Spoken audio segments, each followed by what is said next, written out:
तो नहीं आया है?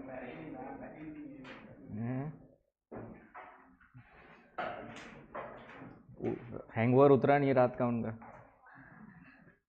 है? मैम का हैंगओवर नहीं उतर रहा है आजकल, तो चक्कर आते रहते हैं। नहीं समझे? नहीं समझे? राहुल का है? अरे उसका उनका पता नहीं, कुछ वो आ गया तो थोड़ा सा मुंडी हिलाते तो चक्कर आ जाता है। हाँ, राहुल बाबू आ गए, तुम्हारा इंतजार कर रहे थे भाई। चलिए टाइट्स देखते हैं। आज कोई डाउट्स है कल की क्लास का? हाँ, कल की क्लास का कुछ डाउट्स है? टाइट्स, ज्वार भाटा, नाम तो सुना ही होगा।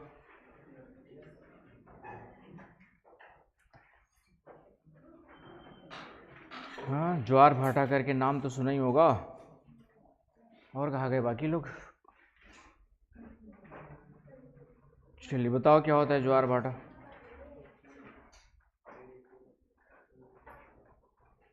ज्वार भाटा क्या होता है?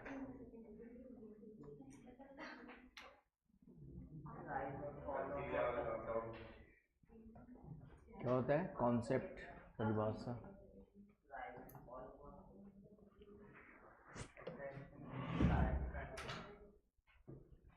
क्या हो गया चंद्रिका, बताओ बताओ, बिल्कुल बताओ।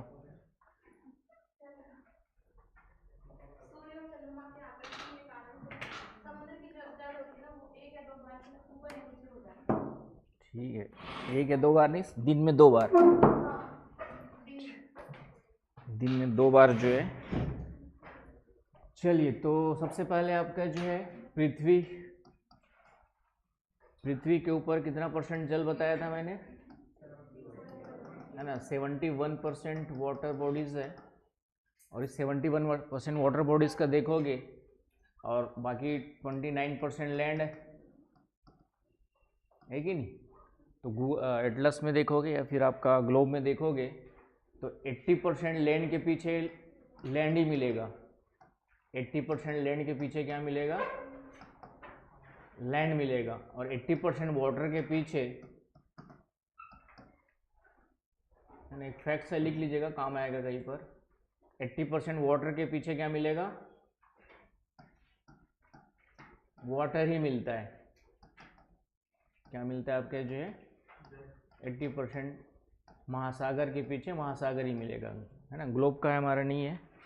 तो ग्लोब में देखोगे तो इधर पानी है तो इसके जस्ट अपोजिट साइड में भी क्या मिलेगा? पानी मिलेगा। और इधर लैंड है तो इसके अपोजिट साइड में क्या मिलेगा?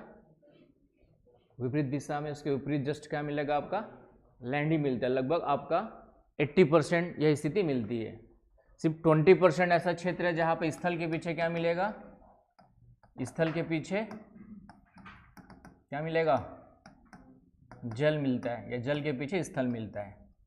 तो ये फैक्ट्स है, लिख लीजिएगा, कहीं काम आएगा प्रीलिम्स वगैरह में स्टेटमेंट के रूप में। आया समझ में इसका मतलब क्या बोला मैंने? कहाँ समझ में आएगा? तुम्हारे पीछे कौन है? तुम्हारे आगे कौन है? तो स्नेहा के पीछे कौन कहलाएगा? नहीं, वो तुम तो पृथ्वी हो गए। पृथ्वी के ऊपर दोनों स्थित है, मान लो तुम पृथ्वी हो गए, पृथ्वी के ऊपर स्थित है स्नेहा और साक्षी।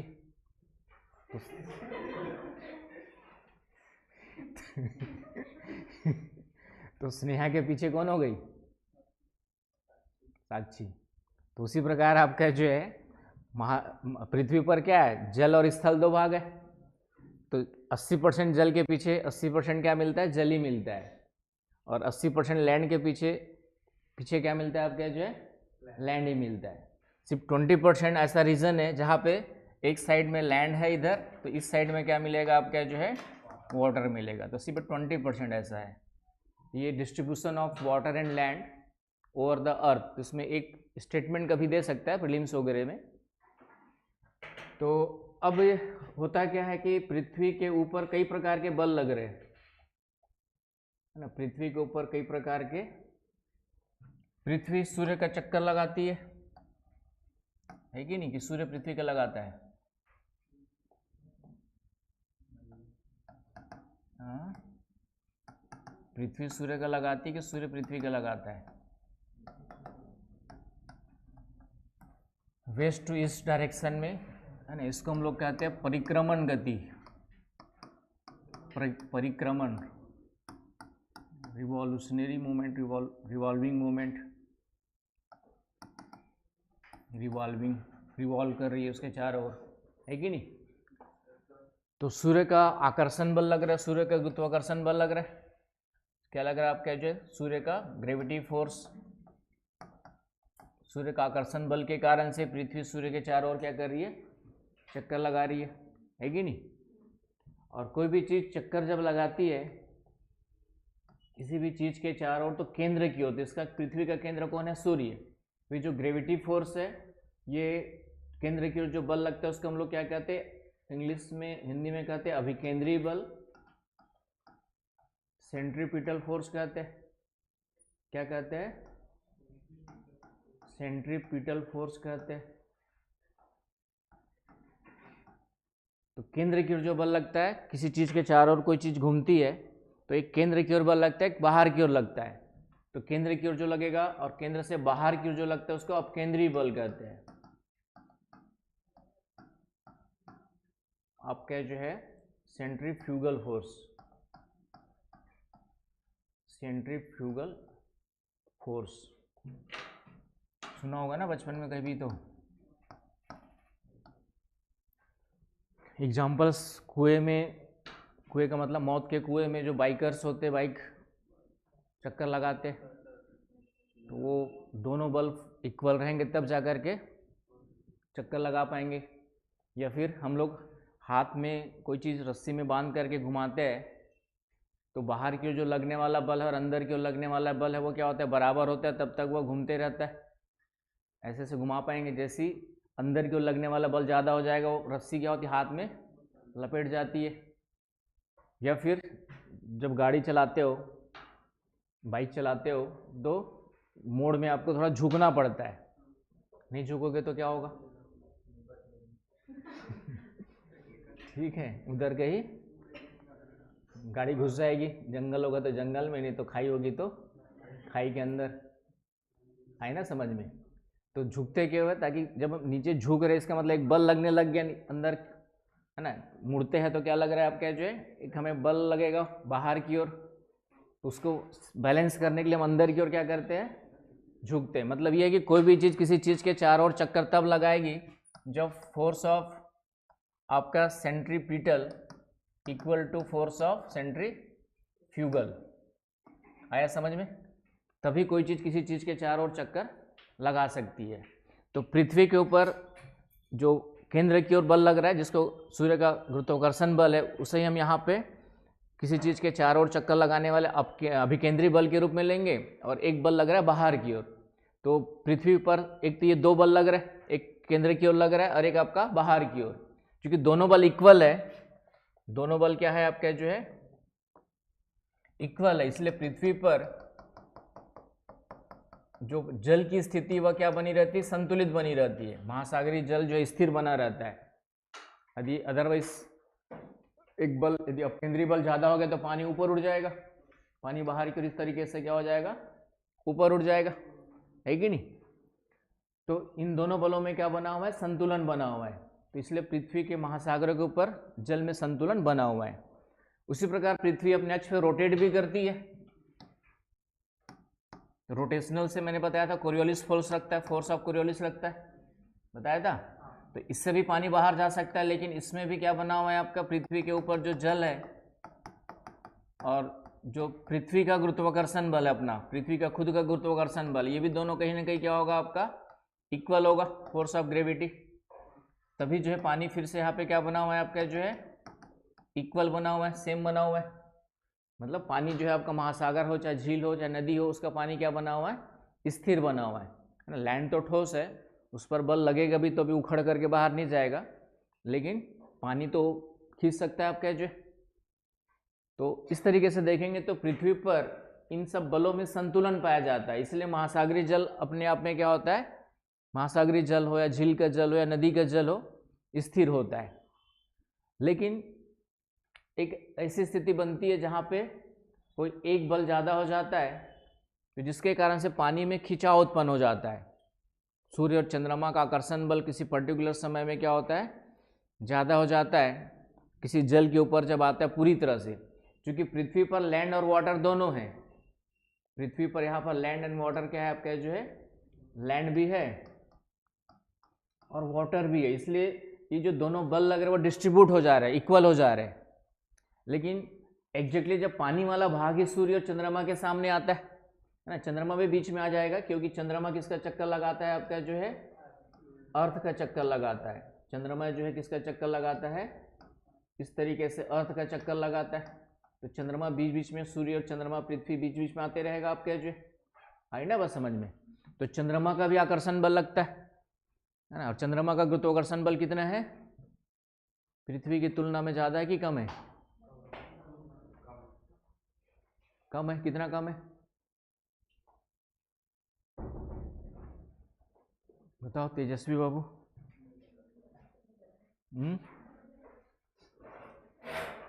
विशाल,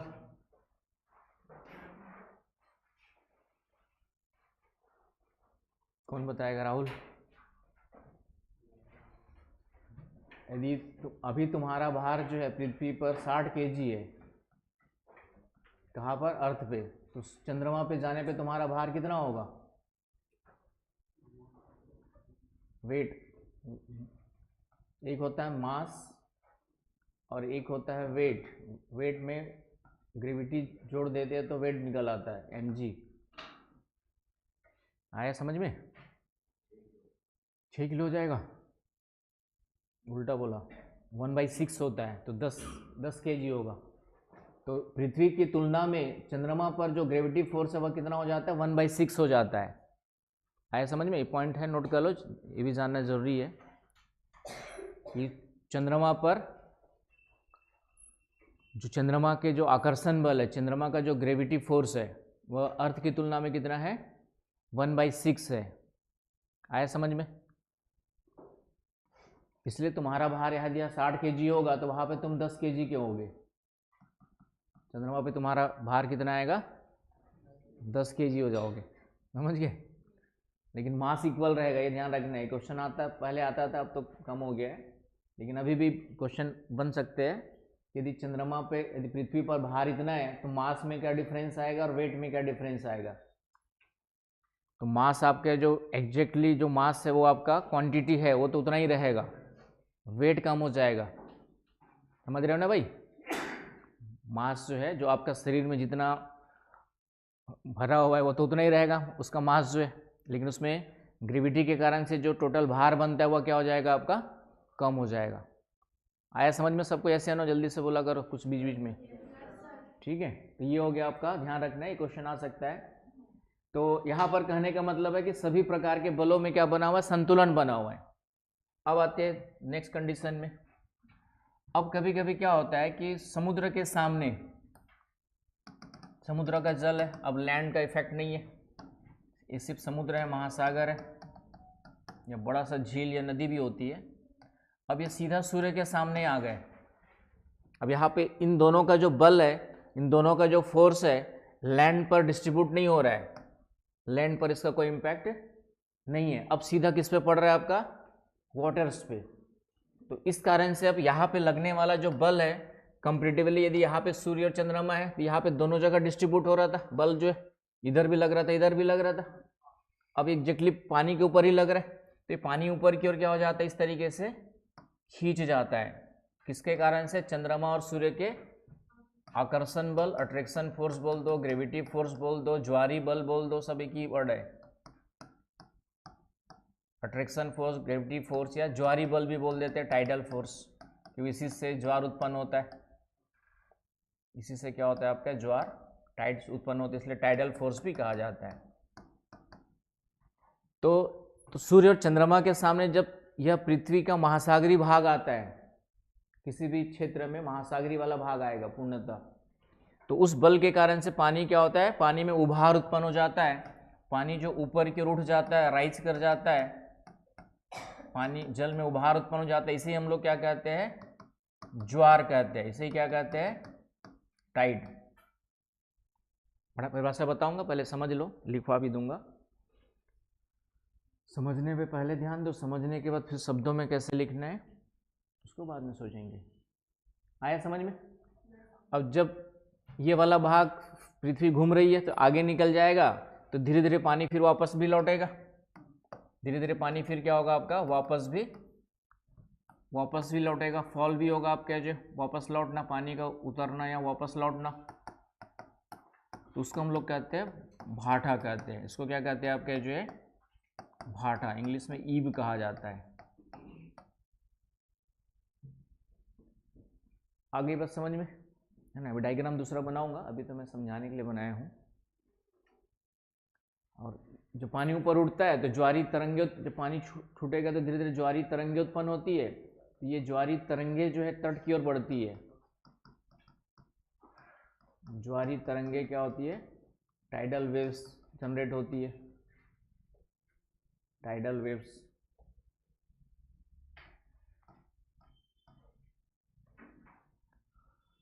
तो ये ज्वारी तरंगों के कारण से पानी फिर क्या होता है, ऊपर उठ गया, ये तो ज्वार हो गया। लेकिन जब ज्वारी तरंगे आगे बढ़ती है तो पानी, इसलिए तट की ओर जाएंगे तो पानी एक बार यहाँ तक चढ़ेगा। ये पानी कहाँ तक चढ़ेगा, high tide, maximum high tide जिसको हम लोग कहते हैं, अधिकतम जहाँ पानी चढ़ेगा यहाँ तक। और धीरे धीरे फिर क्या होता है, वापस लौटता है। तो फिर वापस लौट के जहाँ तक इसकी स्थिति थी पानी की, वहाँ तक वापस आ जाएगा आपका, जो तो लौटेगा, उसको फिर क्या कहेंगे, वही आपका भाटा कहलाता है। तो हम लोग जो बोलते हैं ना कि स्थल की ओर जल एक बार चढ़ता है, तो ये ज्वारी तरंगे ही जो है क्या होती है आपकी, जो है ऊपर की ओर आगे बढ़ती है और धीरे धीरे फिर वापस लौटती है। तो कोस्टल एरियाज में कभी जाओगे तो 24 घंटे जब ऑब्जर्व करोगे, 24 घंटे वहाँ पे समय बिताओगे, या फिर वहाँ पे जो गाइड्स होते हैं उनसे पूछोगे कि पानी ऊपर कब चढ़ेगा, तो टाइम बताएगा कितने समय आज का। तो इसलिए उस समय बीच को खाली करवा दिया जाता है, पीछे हटा दिया जाता है कि भाई हट जाओ, ज्वार का टाइम आ रहा है ना। तो पानी एक निश्चित सीमा तक, हालांकि बीज जो बनाए जाते हैं वो जहाँ चढ़ता है उसके ऊपर ही बनाए जाते हैं, क्योंकि किसी को नहीं पता तो फिर धीरे धीरे पानी चढ़ेगा और आपको फिर लपेट लेगा, पता ही नहीं चलेगा। तो इस तरीके से, तो इसे हम लोग क्या कहते हैं, पानी का ऊपर चढ़ना क्या कहलाता है, ज्वार, और वापस लौटना क्या कहलाता है, भाटा कहलाता है।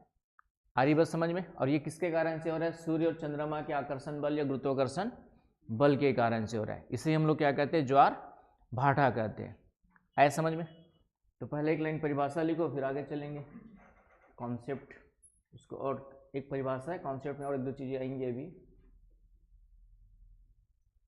लिखिए, सूर्य और चंद्रमा के आकर्षण बल के कारण, सूर्य और चंद्रमा के आकर्षण बल के कारण सूर्य और चंद्रमा के आकर्षण बल के कारण महासागरीय जल का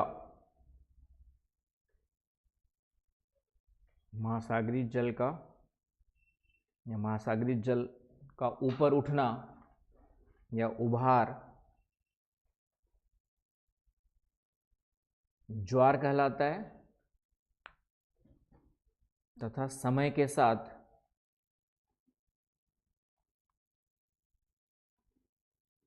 वापस लौटना भाटा कहलाता है। इंग्लिश में लिख लीजिएगा आप, क्या जो है, rise of oceanic water due to attraction और gravity force of moon and सन,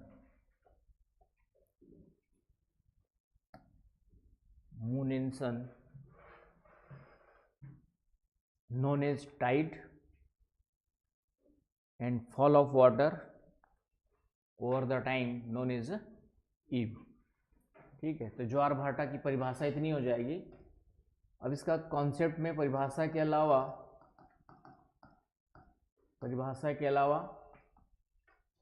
आपका ज्वार की उत्पत्ति कैसी होती है, उत्पत्ति प्रक्रिया थोड़ा सा बताना है, जो भी मैं बताने वाला हूँ। कि इसका जो है ओरिजिन मैकेनिज्म क्या है, जनरेट होने का मैकेनिज्म, क्या है आपके जो वो देखेंगे।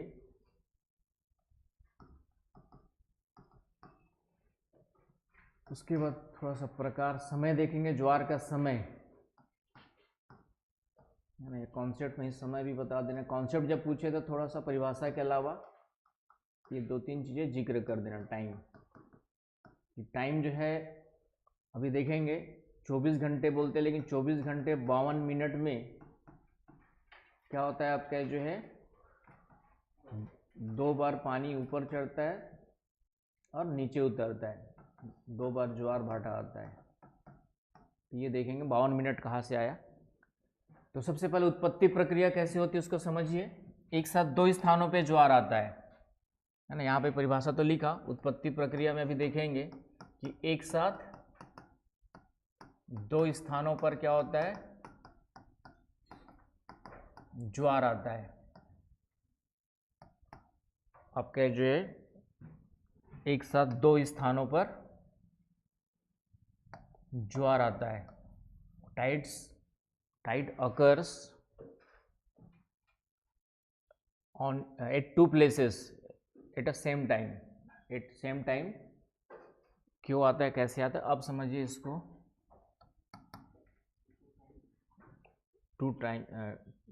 आपका जो 2 स्थान 2 places at a same time, ये हो गया चंद्रमा, ये हो गया आपका सूर्य। अब यहां पर सूर्य का आकर्षण बल ज़्यादा है, लेकिन चंद्रमा पृथ्वी के अधिक पास है। तो इसलिए यदि टाइड्स की उत्पत्ति में सबसे ज़्यादा प्रभाव किसका पड़ता है तो वह चंद्रमा का होता है, क्योंकि चंद्रमा आपका जो है ज़्यादा नियरेस्ट है। लेकिन आकर्षण बल यहाँ पे ध्यान रखना, क्वेश्चन दे देगा कि ज्वार भाटा की उत्पत्ति में सूर्य चंद्रमा का प्रभाव ज़्यादा पड़ता है। स्टेटमेंट ये हो गया। फिर दूसरा स्टेटमेंट दे देगा कि चंद्रमा का आकर्षण बल सूर्य की तुलना में अधिक है। बताओ आंसर सही है कि गलत है दोनों। और दूसरा स्टेटमेंट ठीक है, चंद्रमा का आकर्षण बल, चंद्रमा का ग्रेविटी फोर्स पृथ्वी की तुलना में चंद्रमा की तुलना में कई गुना ज़्यादा है। दोनों के बीच में 11:5 का रेशियो है। सूर्य का कितना है 11 है, तो इसका कितना है आपका, तो लगभग दुगुना है। चंद्रमा की तुलना में सूर्य का आकर्षण बल कितना है आपका जो है लगभग दुगुना है, ट्वाइस है। आ रहा है समझ में? सब चीज़ें कॉन्सेप्ट क्लियर रखना, क्वेश्चन आएंगे वहां से, आते भी होंगे टाइड से।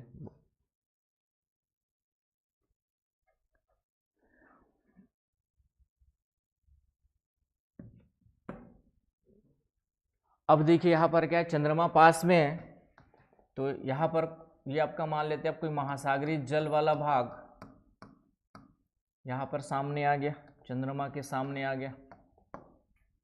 ये महासागरीय हमारा भाग जो है, तो अब क्या होगा, दोनों का बल एक साथ लग रहा है यहाँ पर, तो ये इधर का पानी क्या हो जाएगा, इस तरीके से ऊपर उठ जाएगा।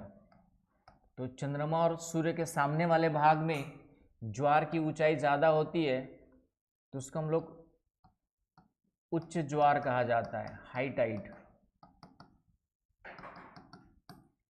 ज्वार की ऊंचाई सामान्यतः ज़्यादा होगी, और भी कई फैक्टर्स होते हैं, लेकिन सामान्यतः क्या होगा आपका, ज़्यादा होगा। लेकिन जस्ट इसके पीछे वाले भाग में भी यहाँ पर एक ज्वार की उत्पत्ति होती है। पीछे वाले भाग में भी क्या होती है आपकी जो है ज्वार की उत्पत्ति होती है, लेकिन इसकी ऊंचाई कंपैरेटिवली थोड़ा सा क्या होगी आपकी, कम होगी।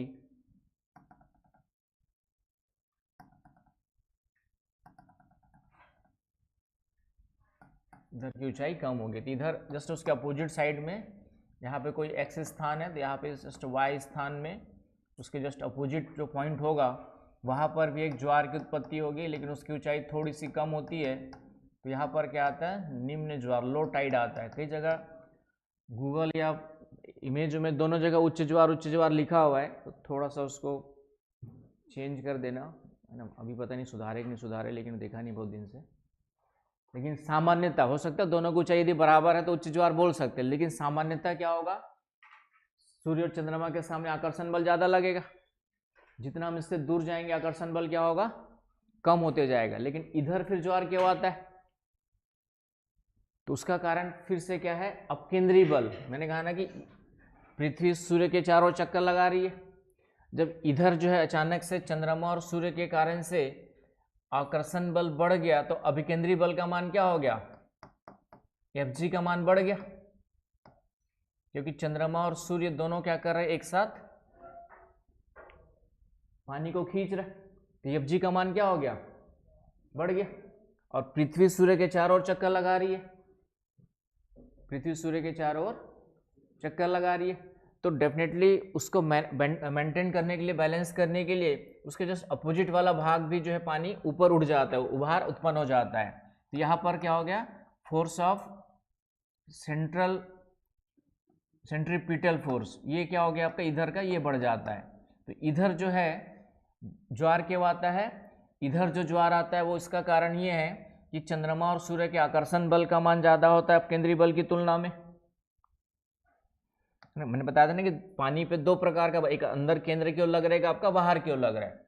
अब यहाँ पे अट्रैक्शन फोर्स ज़्यादा हो गया, फोर्स ऑफ ग्रेविटी ज़्यादा हो गया, greater than force of centri आपका जो है पिटल फोर्स, अंदर की जो लग रहा है, इसलिए पानी क्या हो गया, ऊपर उड़ गया, पानी क्या हो गया आपका जो है ऊपर उड़ गया।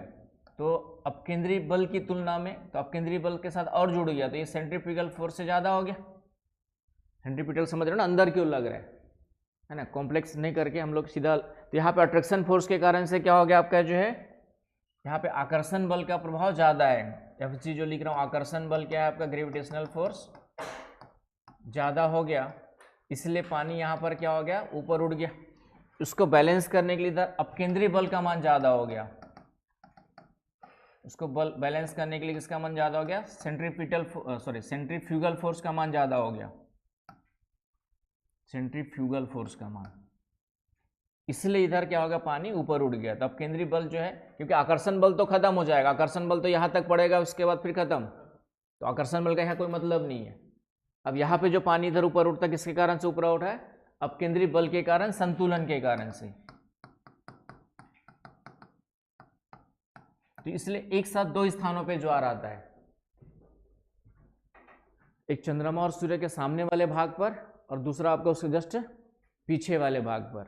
सामने वाले भाग पर आता है आकर्षण बल की अधिकता के कारण से, राइट, और उसके पीछे जो है अपकेंद्री बल, सेंट्रीफ्यूगल फोर्स में संतुलन स्थापित होने के कारण, संतुलित करने के लिए, बैलेंसिंग द सेंट्रीफ्यूगल फोर्स। आ रही बात समझ में? तो पहला पॉइंट ये याद रखना है उत्पत्ति प्रक्रिया में कि एक साथ दो स्थानों पर क्या होते हैं, ज्वार आते हैं। आया समझ में? एक साथ दो स्थानों पर क्या होता है आपके जो है ज्वार आता है। चलूं आगे, ग्लोब मंगा लेता हूं, कहीं पे जरूरत पड़ेगी शायद।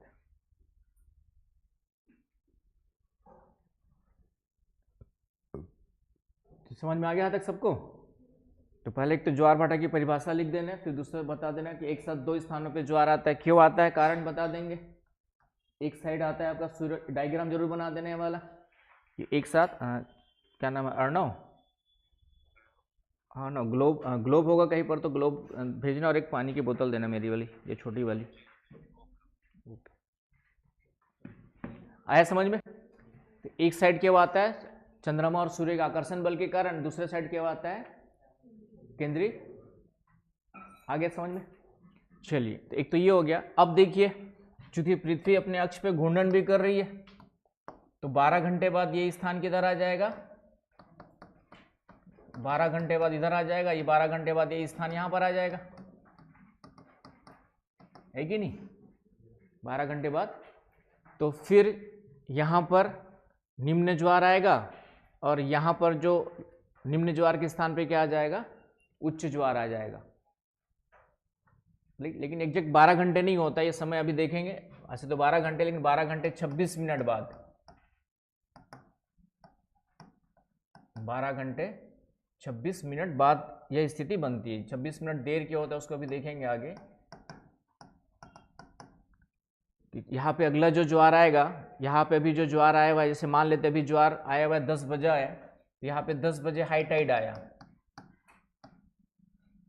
तो यहाँ पे लो टाइड कब आएगा? रात के 10:26 पर आएगा। यहाँ पे लो टाइड कब आएगा आपका जो है? रात के, है ना, ये निम्न ज्वार एक्स वाई पे आ गया 10 बजे AM। तो दोनों जगह पे, यहाँ पे निम्न की जगह हाई और हाई की जगह पे निम्न आएगा। वह 10:26 रात को आएगा। 26 मिनट देर क्या हुआ उसको देखेंगे अभी, क्योंकि पृथ्वी तो 12 घंटे बाद ये स्थान अपना ग्रहण कर लेगी। 12 घंटे बाद ये स्थान यहाँ पर आ जाएगा, ये स्थान यहाँ पर आ जाएगा, लेकिन 12 घंटे तुरंत बाद यहाँ पे ज्वार नहीं आएगा, 26 मिनट थोड़ा सा लेट होगा। 24 घंटे बाद ये दोनों स्थान अपने अपने स्थान पे आ जाएंगे, तो फिर से उच्च ज्वार और एक निम्न ज्वार आएगा अपने अपने स्थान पर, लेकिन फिर से 24 घंटे ना होकर के 24 घंटे 52 मिनट हो जाता है। तो 52 मिनट देरी क्यों होती है जो बताएंगे ये वाला, इसको देखेंगे। तो अभी तो इतना ही लिखना है कि इस तरीके से देखेंगे तो आपका एक साथ 2 स्थानों पे ज्वार आता है, और किसी स्थान पे 24 घंटे में, ब्रैकेट में 24 घंटे 52 मिनट में 2 ज्वार आते हैं। 24 घंटे के अंदर कितने ज्वार आएंगे आपके? 24 घंटे 52 मिनट के अंदर 2 ज्वार आएंगे। आ रहा है समझ में? जैसे यहाँ पे 10 बजे अभी आया, रात के 10 बज के रात के आएगा 26 मिनट में। फिर नेक्स्ट आज फिर से दूसरे दिन कब आएगा आपका? दूसरे दिन कब आएगा? आज कल के दिन में आना हो तो यहाँ पे 10:52 में आएगा। अगला जो उच्च ज्वार है, मान लेते बिलासपुर है, बिलासपुर को कुछ समय के लिए तट पे ले जाओ, ठीक है। तो आज ज्वार 10 बजे आया, तो कल यहाँ पे उच्च ज्वार कब आएगा? 10:52 में आएगा, एग्जैक्ट 10 बजे नहीं आएगा, राइट। लेकिन उस बीच यहाँ पे एक ज्वार 10 बजे आ चुका है, रात के दूसरा ज्वार आएगा, तो दिन में कितने ज्वार हो गए? 2। इसलिए हम लोग कहते हैं कि दिन में कितने ज्वार आते हैं? ज्वारा भाटा 2 ज्वार भाटा आते हैं। दिन में आपके जो है 2 ज्वार भाटा की उत्पत्ति होती है। आज 10 बजे का है, रात को फिर 10:52 में आएगा। तो इसलिए 24 घंटे के अंदर कितने ज्वार हो गए आपके? 2 ज्वार भाटा आते हैं। आ गई बस समझ में? लेकिन 52 मिनट देरी की होती है, उसको समझेंगे अभी। तो यहाँ तक समझ में आ गया सभी को कि एक, अब ये यहाँ पे उच्च ज्वार लिखा है मैंने, यहाँ पे निम्न ज्वार लिखा है। ऐसा क्यों लिखा है? क्योंकि इधर वाले ज्वार की ऊंचाई ज़्यादा होगी, क्योंकि सूर्य और चंद्रमा का सामने सीधा अट्रैक्शन फोर्स लग रहा है, उसकी तुलना में अब केंद्रीय बल क्या होगा आपका? थोड़ा सा कम होगा, बैलेंस करने के लिए, है ना। मेरे ख्याल से गूगल मारेंगे, दोनों साइड उच्च ज्वार लिखा हुआ है, ठीक है, दोनों जगह पे उच्च ज्वार लिखा हुआ है। वो क्यों लिखा है वो लोग जाने, लेकिन अधिकांश डायग्राम में मैंने देखा था वैसे ही लिखा हुआ है। लेकिन जनरली होगा क्या कि इधर आपका आकर्षण बल भी लग रहा है प्लस अपकेंद्री बल भी लग रहा है, एक साथ लग रहा है, तो इधर ऊंचाई क्या हो जाएगी? ज़्यादा हो जाएगी आपकी जो है, क्योंकि बाहर की जो बल लग रहा है, अपकेंद्री बल वो तो हमेशा लगता ही रहा है कि नहीं।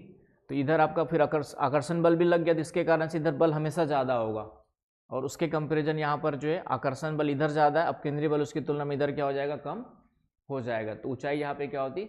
कम होती है, राइट। तो सामान्यतः बाकी समान भी हो सकती है यदि कई सारे फैक्टर्स होते हैं, तट की आकृति, फिर वहाँ पे गहराई, समुद्र की गहराई वगैरह भी डिफाइन करती है ऊंचाई कितनी बढ़ेगी, कम बढ़ेगी या ज़्यादा बढ़ेगी। आया समझ में?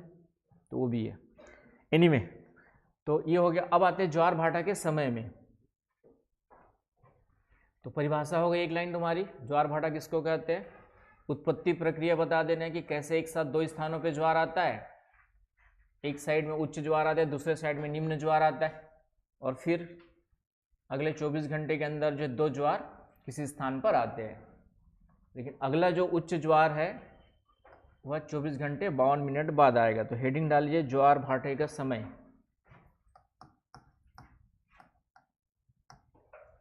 तो समय में 3 पॉइंट्स याद रखने। पहला, 2 क्रमशः उच्च या निम्न ज्वार का समय अंतराल, टाइम इंटरवल, ये कितना होगा? 24 घंटे 52 मिनट।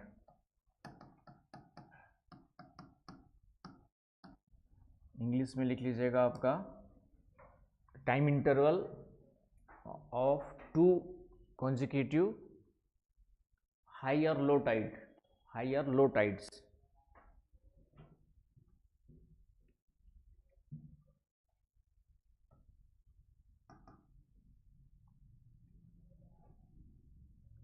समझ में? इंग्लिश में लिख लिया कि consecutive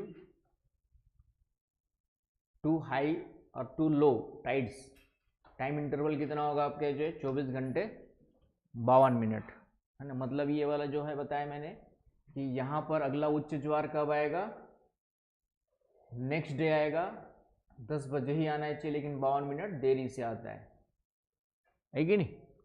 आया समझ में कि इस एक्स स्थान पर अगला उच्च ज्वार फिर से कब आएगा, तो ये 24 घंटे 52 मिनट बाद आएगा। दूसरा पॉइंट है आपका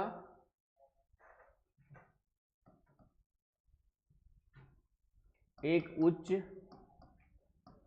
एवं एक निम्न ज्वार के बीच समय अंतराल।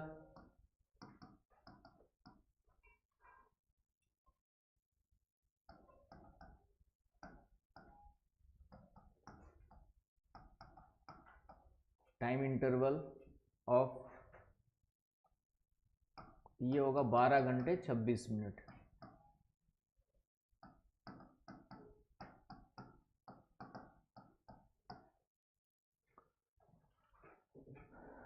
Time interval of 1 high tide and next low tide. आया समझ में कि यहां पर अभी हाई टाइड आया हुआ है, अब यहां पे नेक्स्ट लो टाइड कब आएगा, जब ये स्थान यहां पर आ जाएगा तब यहां पे क्या होगा, लो टाइड आएगा। तो आना तो 12 घंटे बाद चाहिए, क्योंकि 12 घंटे बाद पृथ्वी आधा घूम करके यहाँ पर आ जाएगी, लेकिन एग्जैक्टली 12 घंटे बाद नहीं आता है, 26 मिनट देरी से, 26 मिनट देरी से आता है। आया समझ में? तो एक हाई और एक निम्न ज्वार के बीच समय अंतराल कितना हो गया, 12 hours 26 minutes। और एक लास्ट आपका जो है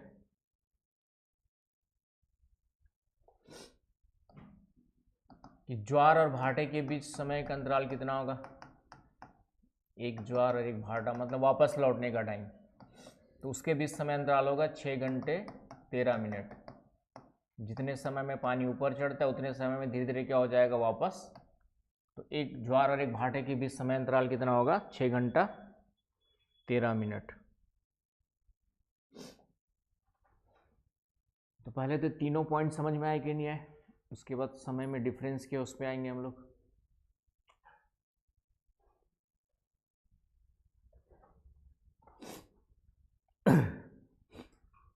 तो ये दिख रहा है आपका, तो ये जैसे पानी है, इधर पानी है कि नहीं, ब्लू पानी है। इसके जस्ट पीछे देखेंगे तो अधिकांश भागों में क्या मिलेगा, इसके पीछे ये दिख रहा है पानी, इसके पीछे जस्ट लगभग क्या है आपका जो है, तो 80% पानी के पीछे 80% पानी मिलेगा। इधर भी पानी है तो इधर भी पानी मिलेगा। सिर्फ 20% लैंड है, उसके पीछे पानी मिलेगा, जैसे थोड़ा बहुत लैंड है या इसके पानी के पीछे लैंड मिलेगा। ये डिस्ट्रीब्यूशन आपका मिलता है कहाँ पर, ग्लोब पे। तो इसलिए एक साथ दो स्थानों पे क्या होते हैं, ज्वार आते हैं, क्योंकि इधर भी पानी है उधर भी पानी है। जहाँ पे पानी के पीछे लैंड होगा वहाँ पे एक साथ दो स्थानों पे नहीं आएगा, क्योंकि उधर पानी है ही नहीं आपका जो, आई ना बस समझ में। तो वो एक एक्सेप्शनल स्थिति होगी। एनीवे, ये समझ में आ गया। अब इस 52 मिनट या 26 मिनट देरी क्यों होती है उसको समझिए। तो पृथ्वी सूर्य का चक्कर लगाती है और चंद्रमा जो किसका चक्कर लगाता है, पृथ्वी का चक्कर लगाता है, 365 दिन में लगाती है।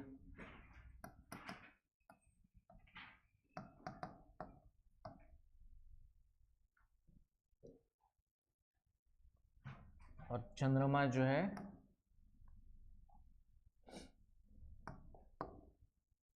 पृथ्वी का चक्कर लगाता है।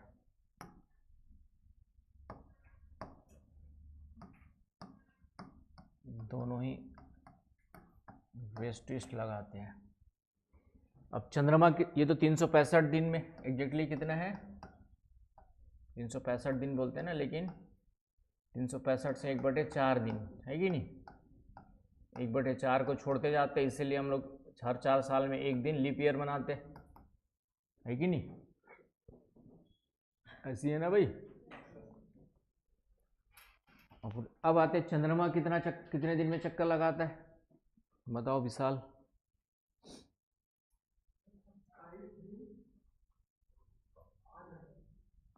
राहुल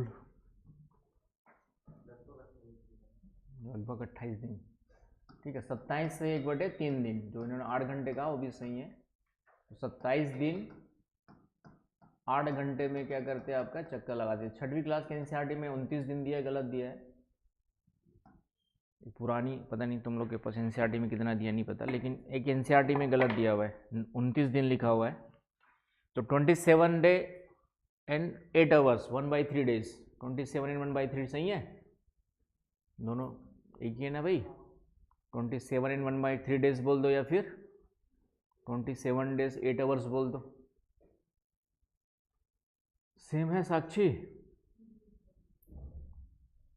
घुमाए घर घुमाए, अच्छा काम से गए थे। चलिए, तो यहाँ पे चंद्रमा कितने दिन में चक्कर लगा ले रहा है, और मैंने फिर से कहा कि ज्वार भाटा के लिए मुख्य जो रिस्पॉन्सिबल फोर्स है वह कहाँ से आता है, चंद्रमा से आता है ना, क्योंकि वही आपका एक दिन के मतलब एक महीने के अंदर चक्कर लगा ले रहा है आपका जो है, राइट।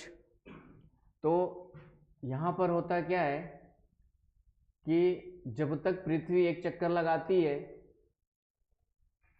और ये 365 दिन पृथ्वी भी आगे बढ़ते जाएगी आपके जो है, और 24 घंटे में, जैसे मान ली एक्स स्थान है आपका बिलासपुर, वाई यहाँ पर है। अब 24 घंटे में तो पृथ्वी घूम करके अपने स्थान पर आ गई, या 12 घंटे में यहाँ चेंज हो गया, एक्सचेंज हो गया। लेकिन तब तक ये चंद्रमा उसका इंतजार थोड़ी करते रहेगा, यहाँ पर ये भी तो घूम रहे हैं ना भाई, है ना। और थोड़ा सा पृथ्वी भी आगे चली जाए, सूर्य के सापेक्ष देखें पृथ्वी भी थोड़ा आगे जा चुकी होगी, तो सूर्य का उतना इम्पैक्ट नहीं देखते हम लोग, चंद्रमा का मेन देखते हैं। क्योंकि जब तक यह स्थान घूम करके फिर से या 12 घंटे बाद यहाँ पर आता है, तब तक चंद्रमा थोड़ा सा आगे निकल चुका होगा। आ रहा है समझ में? तो इसका मतलब अगला ज्वार जो एग्जैक्टली 12 घंटे बाद नहीं आता है, जब ये स्थान फिर से चंद्रमा के नीचे आएगा तब ज्वार आएगा यहाँ पर। तो एक्स्ट्रा टाइम लगता है आपका कितना, 26 मिनट, या 24 घंटे की बात करेंगे तो कितना लगता है आपका, 52 मिनट। आ रहा है समझ में? इसको समझिए, अपने खुद को अपने आप को देख लो कि तुम क्या हो, चंद्रमा हो। समझ गए ना, तुम क्या हो, खुद को चंद्रमा समझ लो। अब यहाँ पर ये बंगाल की खाड़ी में, हिंद महासागर में आप लोग ज्वार उत्पन्न कर रहे हो, है कि नहीं? तो अभी 10 बजे ज्वार आ गया, 24 घंटे बाद ये स्थान घूम करके फिर से आपके सामने आ गया। लेकिन तुम लोग अभी जहां पर हो वहां पे रहोगे क्या? चंद्रमा भी पृथ्वी का चक्कर लगा रहा है, तो तुम इधर थोड़ा सा खिसक जाओगे, जितने लोग हो थोड़ा सा सब इधर क्यों खिसक जाओगे अगले दिन तक, 24 घंटे में। तो एग्जैक्टली 24 घंटे बाद फिर से यहाँ पे ज्वार नहीं आएगा, फिर से ये स्थान जब तुम्हारे नीचे आएगा, तुम लोग इधर खिसक चुके हो, तो ये 24 घंटे में यहाँ पे तो आ गया, लेकिन आपके नीचे आएगा तब ज्वार आएगा, चंद्रमा के नीचे फिर जाना पड़ेगा उसको। ये थोड़ा सा एक्स्ट्रा टाइम कितना लगता है आपका, 52 मिनट का लगता है, या उच्च और निम्न की बात करेंगे तो 26 मिनट का, आधा लगेगा। आ रहा समझ में आकांक्षा? तो इस तरीके से आपका क्या होता है कि 24 घंटे बाद फिर से वहीं पे उच्च ज्वार नहीं आता है, 52 मिनट देरी से आता है, या एक उच्च और एक निम्न के बीच 26 मिनट की देरी होती है। इसका कारण क्या लिखोगे आपका, केवल इतना ही लिखना है कि चंद्रमा भी पृथ्वी का क्या करता है, चंद्रमा भी पृथ्वी का परिक्रमण कर रहा है, पृथ्वी का चक्कर लगा रहा है। इस कारण से एग्जैक्टली 24 घंटे बाद जब चंद्रमा स्थिर होता तब तो अगला 24 घंटे बाद फिर से आ जाता, वहां पे चंद्रमा कांस्टेंट होता तो हर 12 घंटे बाद वही स्थान चंद्रमा के सामने आ जाएगा, 24 घंटे बाद फिर से सामने आ जाएगा। आ रहे ना समझ में।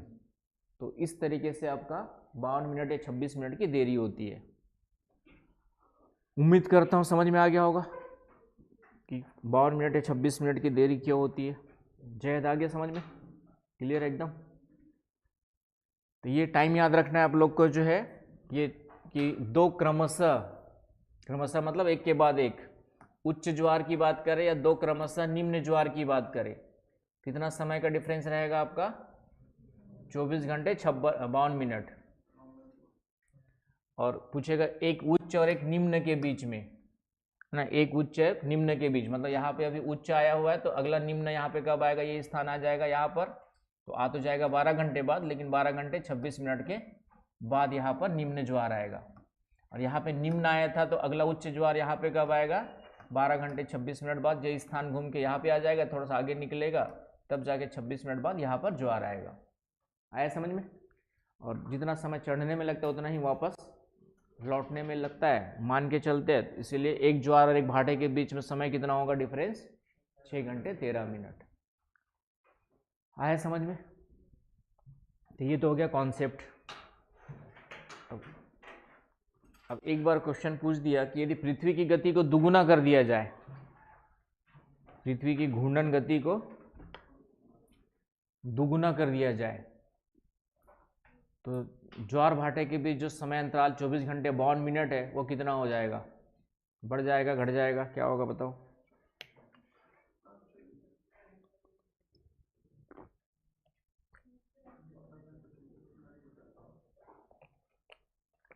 ये तो मैंने कॉन्सेप्ट बता दिया तुम लोग को, लेकिन क्वेश्चन बनाने वाले उसे थोड़ा आगे सोच के बनाते हैं। यदि पृथ्वी की घूर्णन गति को दुगुना कर दिया जाए तो ये जो 24 घंटे 52 मिनट का जो समय लग रहा है, 52 मिनट देरी का समय आ रहा है, 24 घंटे 52 मिनट के बाद वहाँ पे अगला उच्च या निम्न ज्वार आ रहा है, वह कितने समय में आएगा, 24 दिन 48 घंटे और आगे समय लगेगा, या फिर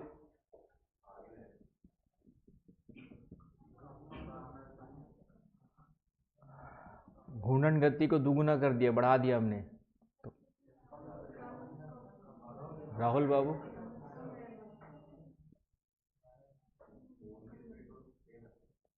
मून की तो सेम है। कैसे ज़्यादा लगेगा भाई, कम हो जाएगा ना, कि पृथ्वी 24 घंटे में एक चक्कर लगा रही है अभी, अब इसकी दुगुना करे तो 12 घंटे में एक चक्कर लगा लेगी। मून तो अपने ही पोजीशन पे घूमते रहेगा, बस ये जो चक्कर लगाने के बाद ये स्थान जो तुम्हारे 12 घंटे बाद आ रहा था या 24 घंटे बाद सामने आ रहा था, वो 12 घंटे में सामने आ जाएगा तुम्हारे, समझ गए। सूर्य तो चंद्रमा तो जो घूम रहा है वो तो अपने हिसाब से घूमते रहेगा, उसमें कोई देरी नहीं है। तो समय क्या हो जाएगा, आधा हो जाएगा, तो 12 घंटे 26 मिनट हो जाएगा। ये वाला समय कितना हो जाएगा आपका 12 घंटे 26 मिनट का हो जाएगा। आया समझ में, सब आधे आधे हो जाएंगे। ये कितना हो जाएगा 6 घंटे 13 मिनट, और ये कितना हो जाएगा आपका जो है 3 घंटे साढ़े 6 मिनट। आया समझ में, क्योंकि घूर्णन गति को हमने क्या कर दिया है, बढ़ा दिया। तो जो स्थान 24 घंटे में तुम्हारे सामने आता था, अब 12 घंटे में आ जाएगा। आया समझ में। तो ऐसे भी क्वेश्चन बनाया हुआ है, और वहाँ पे कॉन्सेप्ट क्लियर है तो आंसर निकाल लोगे। इसका उल्टा भी कर सकता है कि पृथ्वी की घूर्णन गति आधी कर दिया जाए, पृथ्वी की घूर्णन गति आधी कर दिया जाए, हाफ कर दिया जाए, तो फिर उल्टा हो जाएगा 24 दूनी 48 और 52 दूनी 104 मिनट। 104 मिनट का मतलब हो गया 60 मिनट और निकाल दो, और आपके 44 मिनट, तो 1 घंटा और जुड़ जाएगा, 49 आवर्स 44 मिनट्स, ये आएगा। और बाकी भी बढ़ जाएंगे, 13 12 दूनी ये 24 घंटे 52 मिनट हो जाएगा, 12 घंटे 26 मिनट हो जाएगा, ये दुगने समय दुगुना हो जाएगा। आगे समझ में, आधा किया जाए तो, और डबल किया जाए तो आधा हो जाएगा। तो इस तरीके से भी क्वेश्चंस बनाए हुए हैं, तो कॉन्सेप्ट क्लियर होगा तो इसका आंसर निकाल चुके होंगे। जैत समझ में आया, कंफर्म ना, ठीक। कोई डाउट हो तो पूछ लिया करो क्लास, नहीं तो क्लास के बाहर आ करके लिख करके दिखा करके, खुद की जिम्मेदारी खुद की है। तो ये हो गया ज्वार भाटे का समय। तो यहाँ तक कोई समस्या, कोई कन्फ्यूजन, किसी प्रकार की कोई उथल पुथल हो दिमाग में तो बताओ।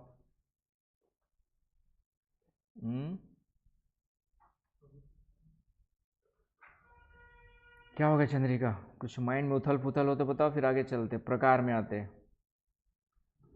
ज्वार भाटा के प्रकार। चलूं आगे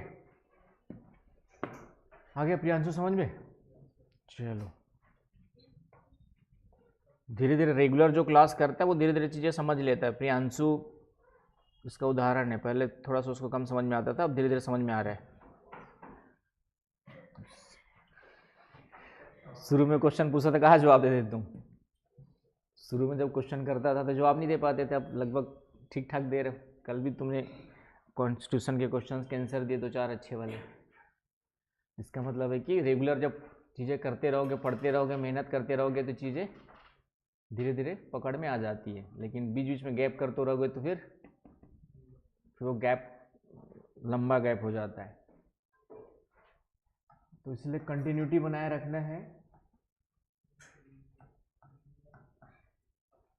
कल परसों एक यहाँ पे कांस्टेबल वाले जो बच्चे सेलेक्ट हुए थे भावेश सर के थ्रू, और बाकी जो पुराने वाले कुछ बच्चे, तो उनका ऐसे सम्मान समारोह रखे थे। तो जिसमें डिटर्मिनेशन होता है, जुनून होता है ना, उसका एक अच्छा एग्जाम्पल उस दिन मिला कि एक सेलेक्टेड, नाम तो याद नहीं आ रहा है, ठीक है, क्या बताया था उसने, जो भी था नाम, तो सोचो कि उसने, उसका वेट रहा होगा जब उसका सपना था कि पुलिस में जाए, है ना। पुलिस का मतलब आईपीएस हर कोई नहीं सोचता है, नीचे कांस्टेबल से लेके धीरे से बढ़ के एसआई, एएसआई, है ना, कुछ लोग ऐसे भी सोचते हैं, फिर डीएसपी, फिर आईपीएस प्रमोट हो गए बन जाएंगे, ऐसे भी कुछ लोग हैं। तो उसका सपना था कि उसका पुलिस में ही जाना है, वर्दी चाहिए तो चाहिए। तो 2013 वगैरह में पहली बार जब ग्रेजुएशन 12वीं के बाद, है ना, 12वीं के बाद ये कांस्टेबल वगैरह के लिए दे सकते हैं हम लोग, उसने जो भी क्लासेस, कोचिंग वोचिंग, व्यापम, जो एग्ज़ाम की ज़रूरत थी, लेकिन उसका वेट था 100 kg से ऊपर। समझ रहे हो, वेट कितना था? 100 kg से ऊपर। तो एग्ज़ाम तो वो क्वालिफाई कर ले रहा था, लेकिन फिजिकल नहीं कर पा रहा था। तो 2012-13 से लगा था बंदा, वेट में बताते कि वो दिन में कम से कम 6 घंटे दौड़ता था, सुबह शाम दोपहर, जब मौका मिले वो सिर्फ दौड़ दौड़ के अपना वेट कम कर रहा था, प्रैक्टिस कर रहा था। और 2025 में जाकर के उसने सिलेक्शन लिया। फिजिकल भी, इसके पहले एग्ज़ाम क्वालिफाई कर ले रहा था, फिजिकल नहीं निकाल पा रहा था, है ना।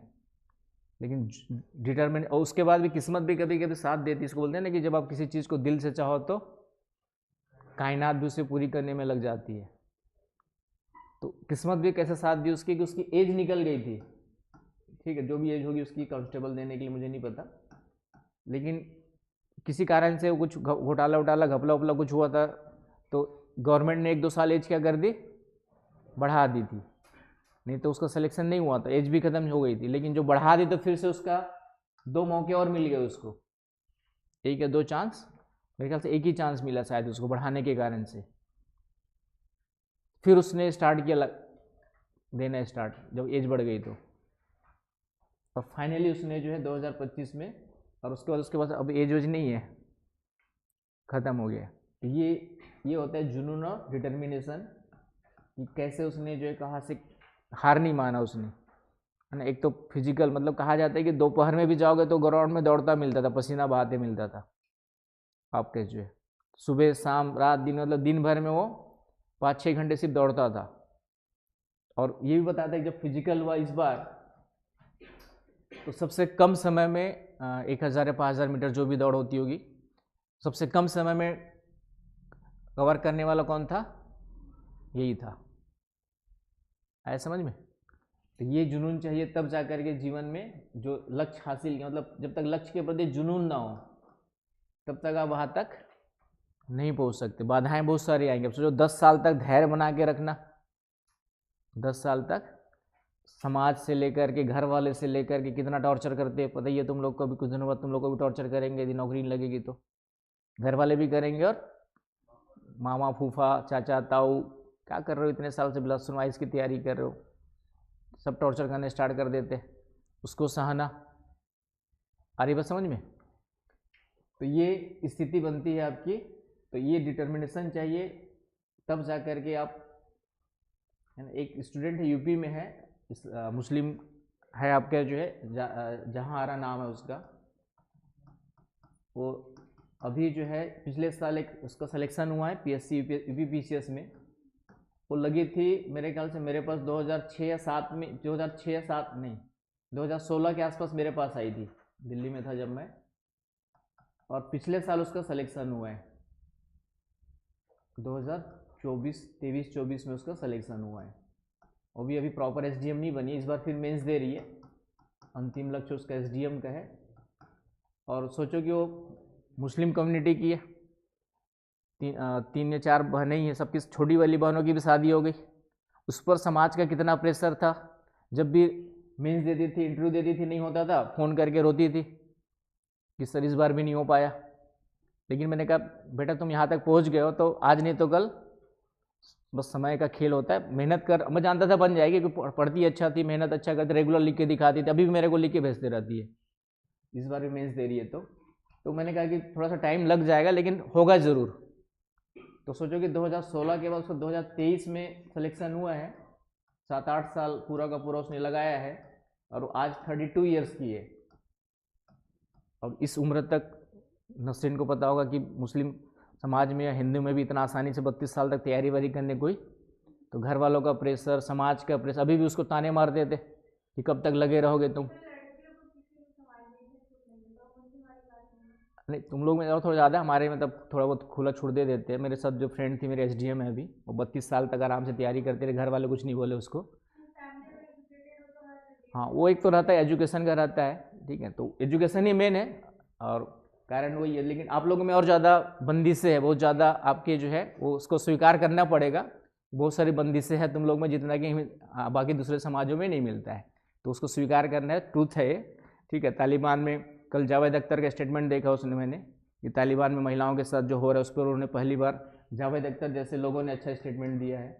तो होता क्या है कि समाज में जो अच्छे लोग हैं चुपचाप बैठ जाते हैं, इस कारण से प्रॉब्लम होती है। तो जावेद अख्तर इन्होंने अच्छा स्टेटमेंट दिया कि जो तालिबान जो है महिलाओं के साथ गलत कर रहे हैं, उनको एजुकेशन में पूरा छूट न दे करके इस्लाम के नाम पे उन लोग क्या कर रहे हैं, आपका जो ज़बरदस्ती के मजहब को बदनाम कर रहे हैं। ये जावेद अख्तर के स्टेटमेंट है कल का, कल एक इंटरव्यू देख रहा था उनका जो है।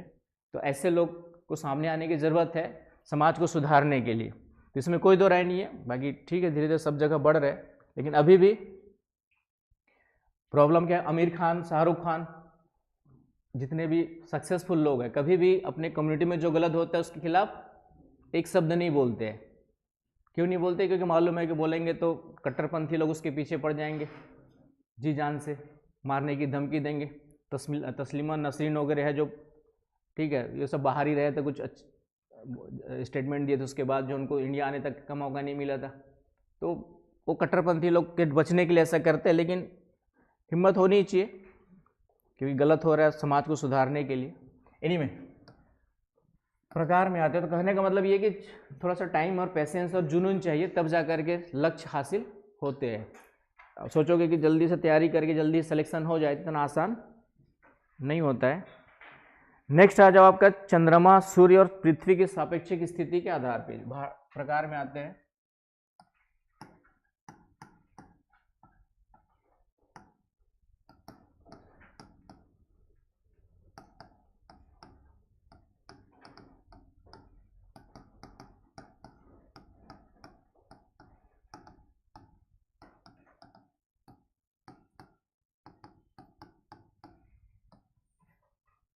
चंद्रमा, सूर्य, पृथ्वी की सापेक्षिक स्थिति के आधार पर। अब इंग्लिश में लिख लेंगे आपका जो relative position of moon, sun and earth, based on relative positions तो इसके आधार पे दो प्रकार के ज्वार देखेंगे, दीर्घ ज्वार, आपका जो स्प्रिंग टाइड,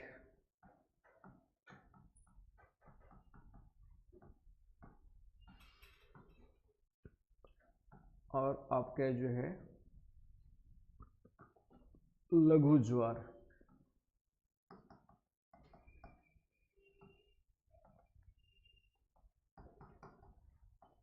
नीप tides.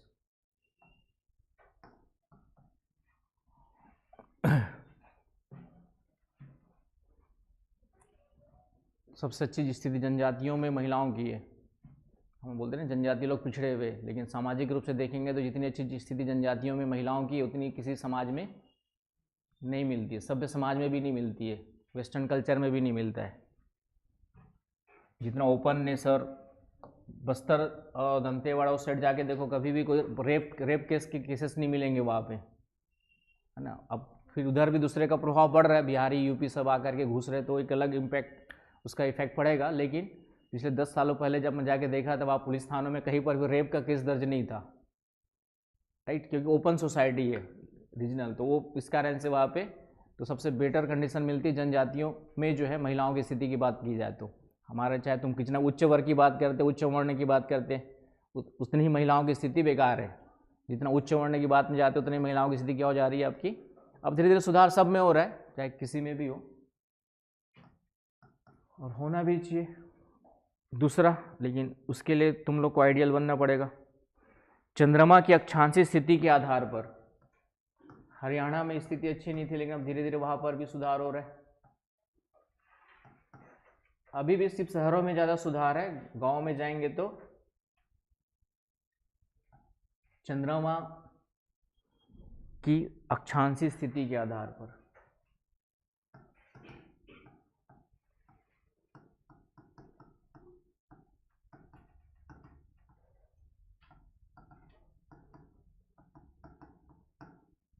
Latitudinal position of moon,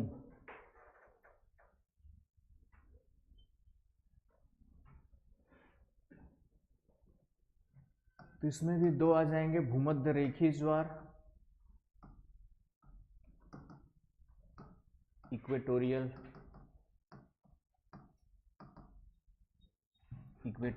और आपका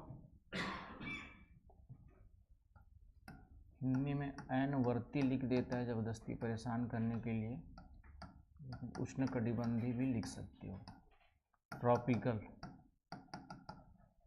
टाइड।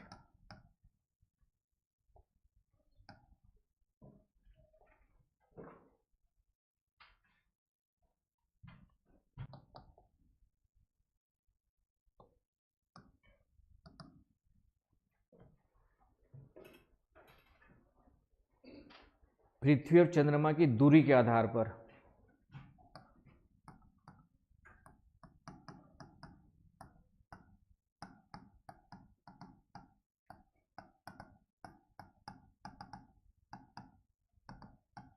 ये वाला लिख लिया ना, लेटिट्यूडनल पोजीशन, इसका इंग्लिश लिख लीजिएगा distance between earth and moon, distance between earth and moon, अपभू एंड उपभू ज्वार।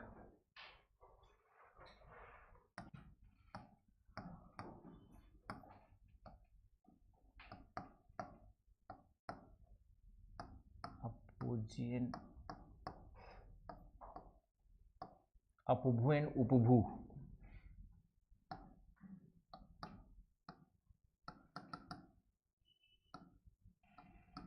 पेरिजी ज्वार।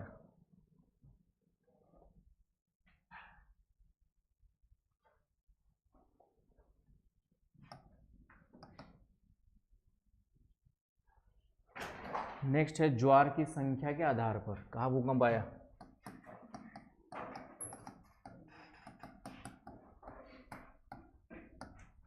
ज्वार की संख्या के आधार पर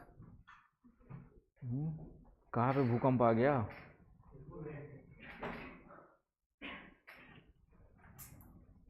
इसके हिसाब से 3 है अर्धदैनिक ज्वार,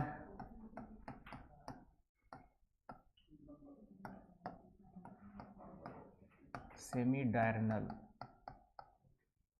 दैनिक ज्वार,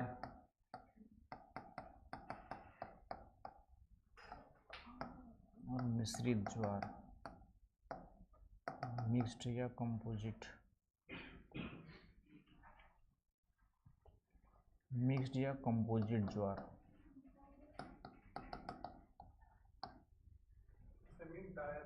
semi diurnal, DIURNAL।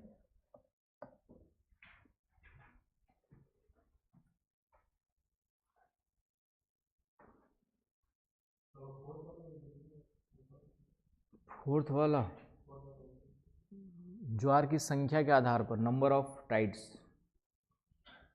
Basis of number of tides.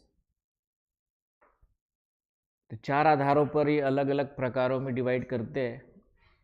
इन्हीं को समझना है। प्रीलिम्स में क्वेश्चन आएगा, कॉन्सेप्ट क्लियर रहेगा तभी निकाल पाओगे, रट के जाओगे तो नहीं निकाल पाओगे।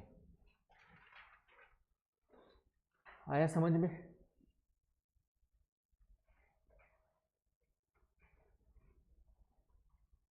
ठीक है। धर्म के नाम पे हम लोग लड़ते हुए मर जाएंगे, समझ में आया? ये अगला भविष्यवाणी है। हडिंगटन नामक जोग्राफर है जो आज से 100-200 साल पहले बोल के गया था कि अगला जो विनाश होगा सभ्यता की लड़ाई के कारण से होगा। सिविलाइजेशन ऑफ, एक बुक लिखा था उन्होंने, जो है सभ्यता का संघर्ष, कॉन्फ्लिक्शन बिटवीन, कॉन्फ्लिक्शन ऑफ सिविलाइजेशन। तो उसके हडिंगटन ने बहुत पहले लिख करके चला गया है। और जो स्थिति दिख रही है अभी, ये सब लड़ेंगे मरेंगे धर्म के नाम पे। और चलिए इसमें आते सबसे पहले हम लोग, अब यहाँ पे समझिए फिर से, सूर्य का चक्कर कौन लगाता है? हम लोग लगा रहे हैं। सूर्य का चक्कर लगा रहे कि नहीं लगा रहे हो? West to east, anticlockwise, ठीक है। और पृथ्वी का चक्कर कौन लगा रहे हैं? हमारे चंदा मामा।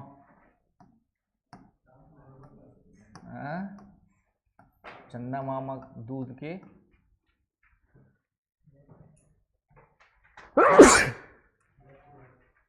क्या है? चंदा मामा दूध के खीर पकाए, ऐसे कुछ था ना बचपन में, क्या मिताली? नहीं सुना है? बचपन में गाना है गाठो, चंदा मामा दूध के खीर पकाए, ऐसे कुछ था ना? खीर पकाए दूध के, अच्छा दूर के, चंदा मामा दूर के खीर पकाए दूध के, और ठीक है गुड़ के, और उसके बाद हाँ। तो यहाँ पर देखिए आपका चंद्रमा जो है पृथ्वी का चक्कर लगा रहा है। तो यहाँ पर सूर्य, चंद्रमा और पृथ्वी की सापेक्षिक स्थिति में क्या हो रहा है? परिवर्तन हो रहा है। पहली स्थिति ये वाला लेते हैं। तो सूर्य यहाँ पर है, बीच में चंद्रमा है, पृथ्वी यहाँ पर है कि नहीं? फर्स्ट एक स्थिति ये हो गई आपकी पहली स्थिति। दूसरी स्थिति, सूर्य यहाँ पर है, पृथ्वी यहाँ पर है, चंद्रमा इधर आ गया, पृथ्वी बीच में आ गई, चंद्रमा इधर आ गया। समझ पा रहे हो ना? तीसरी कंडीशन, ये दोनों सीधी रेखा वाली हो गए। अब तीसरी कंडीशन है, सूर्य यहाँ पर है, पृथ्वी यहाँ पर है, चंद्रमा यहाँ पर है। सूर्य तो वहीं पे है आपका जो है, पृथ्वी यहाँ पर है, चंद्रमा यहाँ पर है। ये समकोणीय स्थिति कहलाती है। ये वाली स्थिति हो गई। और चौथा वाली स्थिति फिर से आ जाएगी, सूर्य वहीं पर है, पृथ्वी यहाँ पर है, चंद्रमा यहाँ पर आ गए। चंद्रमा ही ज़्यादा चक्कर लगा रहा है कम समय में। तो ये 4 स्थितियाँ बनती, सापेक्षिक स्थिति की बात करेंगे तो। जैसे हेडिंग मैंने क्या डाला हुआ है आपका, चंद्रमा, पृथ्वी और सूर्य की सापेक्षिक स्थिति के आधार पर। तो ये आपका समकोणिक स्थिति कहलाती है। ये दोनों क्या कहलाती है? समकोणिक स्थिति। इंग्लिश वर्ड है क्वाड्रेचर, ये वर्ड हिंदी वाले भी याद रखेंगे। और ये है आपका सीधी रेखा वाली स्थिति, स्ट्रेट, सीधी स्ट्रेट, दोनों तीनों आपका स्ट्रेट लाइन में, दोनों तीनों किसमें आपका जो है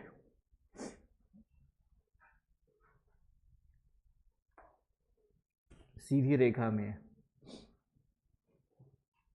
तो ये चार स्थिति समझ में आ रही है आप लोग को कि पृथ्वी, चंद्रमा और सूर्य के बीच चार स्थितियां बनती है।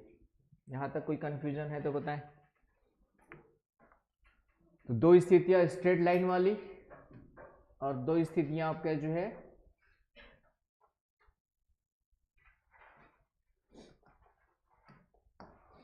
सीधी रेखा वाली स्थिति को ज्योग्राफी में एक टर्म दिया गया, सिजगी की स्थिति कहते हैं। सिजगी, ये वर्ड याद रखिएगा, सिजगी। सिजगी का मतलब हिंदी में भी सिजगी है, इसका कोई मीनिंग नहीं है इंग्लिश में, कोई दूसरा वर्ड होगा आपका, ग्रीक लैटिन में से कुछ इसका मतलब होता होगा।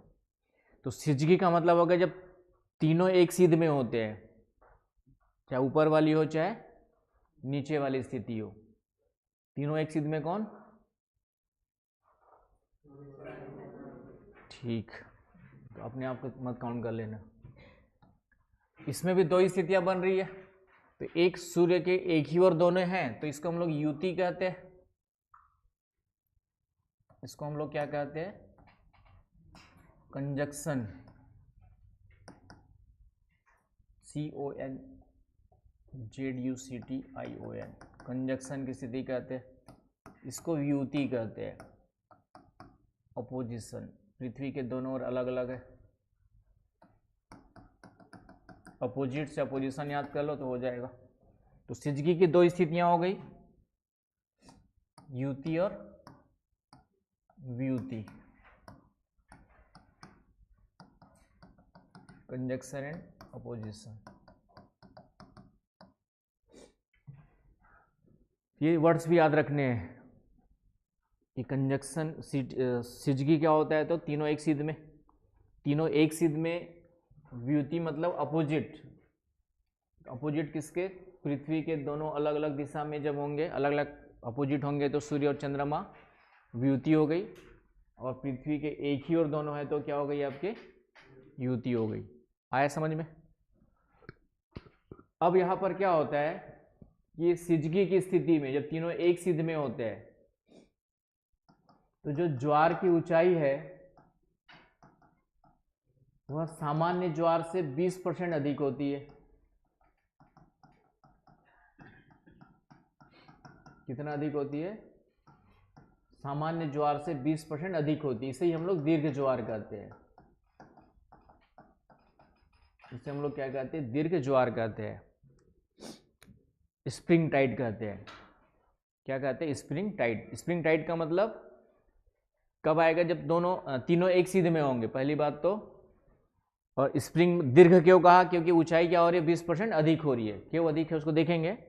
तो पहले तो दीर्घ ज्वार की परिभाषा क्या निकलेगी आपकी, कि जब तीनों एक सीध में होते हैं, तीनों क्या होते हैं? एक सीध में या सिजगी की स्थिति में होते हैं, क्या वह युति हो चाहे व्युति, दोनों स्थिति में। तो इस ऐसी स्थिति में ज्वार की जो ऊंचाई है, हाइट ऑफ टाइड है, वह सामान्य से कितने प्रतिशत अधिक होती है आपके? जो है 20% अधिक होती है। उसे हम लोग क्या कहेंगे? आपका दीर्घ ज्वार कहते हैं। लिख लिया? एक एक समझ गया ना भाई? क्या लिखोगे परिभाषा? दीर्घ ज्वार की परिभाषा क्या लिखोगे? कि जब तीनों एक सीध में होते हैं, तीनों कौन समझ गए? चंद्रमा, पृथ्वी और सूर्य, तीनों एक सीध में होते हैं। और एक सीध को हम लोग क्या कहते हैं? सिजगी कहते हैं। ये वर्ड भी प्रीलिम्स वगैरह में दिया रहेगा। या युति की स्थिति में होते हैं, है ना? तो ये कॉन्सेप्ट क्लियर होगा तभी उसका आंसर निकाल पाओगे। सिजगी क्या है, युति व्युति क्या है। तो तीनों एक सीध में होते हैं तो ज्वार की ऊंचाई सामान्य ज्वार से 20% अधिक होती है। When all threes are sun, moon and earth are in straight line, और इन अ स्ट्रेट, तो दैट टाइम क्या होता है आपके? जो है the height of tide is 20% more than normal tide. When sun moon and earth are in straight line in bracket CG position, the height of tide is 20% more than normal tide, known as spring tide. Spring Hindi word और English word दोनों याद रखना है। आया समझ में सबको? कोई डाउट किसी को? किसी प्रकार का कोई हो तो पूछो। चलूँ आगे। तो प्रीलिम्स में भी क्वेश्चन आएगा, मेंस में लिखना है। अब यहाँ पे देखिए 20% ज़्यादा क्यों होता है, तो इस वाले में तो क्लियर है क्योंकि दोनों एक ही साइड है तो 20% ज़्यादा हो जाएगा, इसमें कोई डाउट नहीं होना चाहिए तुम लोग को, है ना। चंद्रमा और सूर्य एक ही ओर खींच रहे हैं तो इसकी ऊंचाई क्या हो गई, 20% ज़्यादा हो गई। दिल मांगे मोर 20% मोर हो गई। इसमें तो कोई डाउट नहीं, एक ही साइड दोनों है तो, है कि नहीं। इसमें कंफ्यूजन होता है कि चंद्रमा इधर खींच रहा है, सूर्य इधर खींच रहा है, फिर ज़्यादा कैसे हो गया। लेकिन ये दोनों खींच किसको रहे, पानी को ही खींच रहे हैं, किसी ठोस चीज को तो खींच नहीं रहे। जब दोनों ओर खींच रहे हैं तो फिर से बाकी जो बल है, अब केंद्रीय बल वगैरह भी क्या होंगे आपके, बढ़ते जाएंगे। तो ओवरऑल इस स्थिति में भी ज्वार की ऊंचाई क्या हो जाती है, 20% अधिक हो जाती है, क्योंकि लैंड को नहीं खींच रहे, पानी पानी को खींच रहे। तो ओवरऑल पानी की ऊंचाई क्या हो जाएगी, बढ़ जाएगी। इधर खींच रहा है इधर भी बढ़ेगी, इधर खींच रहा है उधर बड़ी बढ़ेगी आपकी जो। तो ओवरऑल जो हाइट है वह टाइड की क्या हो जाती है, बढ़ जाती है। तो इन दोनों ही कंडीशंस में, दोनों ही पोजीशंस में टाइड की जो ऊंचाई है 20% मोर होती है, जिसे हम लोग क्या कहते हैं, स्प्रिंग टाइड कहते हैं। कॉन्सेप्ट ध्यान रखना, यहाँ से क्वेश्चन बनते हैं, प्रीलिम्स वगैरह में भी बनेंगे।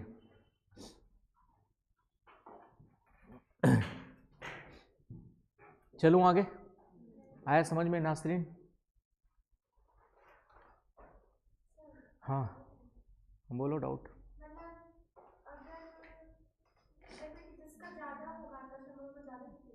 हाँ तो उसको बैलेंस करने के लिए दूसरे साइड फिर बल बढ़ जाएगा, है कि नहीं। क्योंकि तुम दोनों पानी को खींच रही, इधर नासरीन खींच रही, बीच में पानी मान लो, पानी नासरीन भी पानी को खींच रही है, तुम भी पानी को खींच रहे, और उसके कारण से बैलेंसिंग, इधर ज़्यादा खींच ले इसने तो इधर बैलेंसिंग के लिए बढ़ जाएगा, और तुम ऑलरेडी खींच रहे उधर, तो फिर से ऊंचाई ओवरऑल क्या हो जाएगी, दोनों साइड 20% मोर हो जाएगी। आ रहा है समझ में?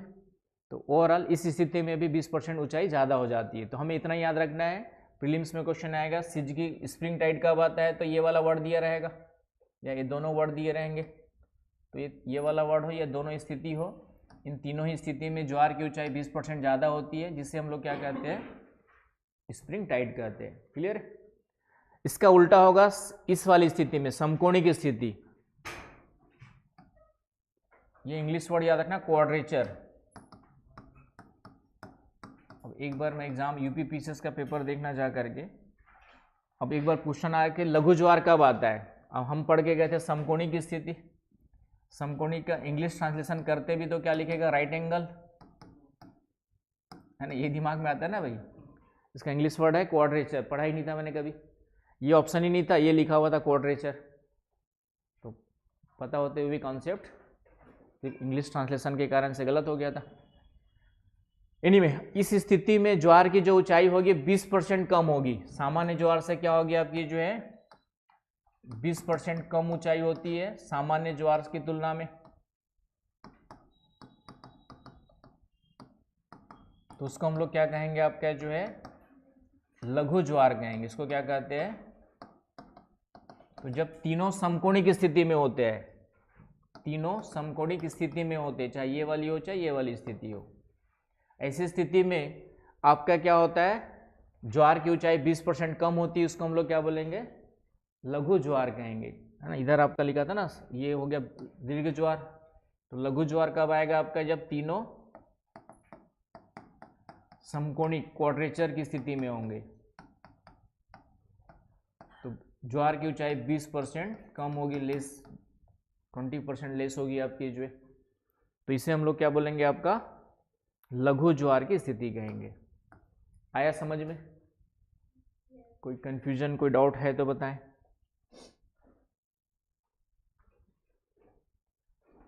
डायग्राम के साथ समझा दिया है। आया समझ में? तो यहाँ तक कोई कंफ्यूजन है? दीर्घ ज्वार क्या होता है, लघु ज्वार क्या होता है, सबका क्लियर है? राहुल क्लियर है? चलिए अब ये कब आता है दीर्घ ज्वार और लघु ज्वार? तो ये दीर्घ ज्वार आता है अमावस्या और पूर्णिमा को। दीर्घ ज्वार कब आता है आपका जो है? दीर्घ ज्वार जो आता है वह अमावस्या एवं पूर्णिमा, full moon and new moon.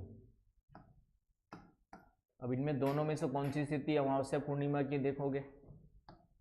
और ये आता है आपका जो है कृष्ण पक्ष और शुक्ल पक्ष। कृष्ण पक्ष और शुक्ल पक्ष की अष्टमी को।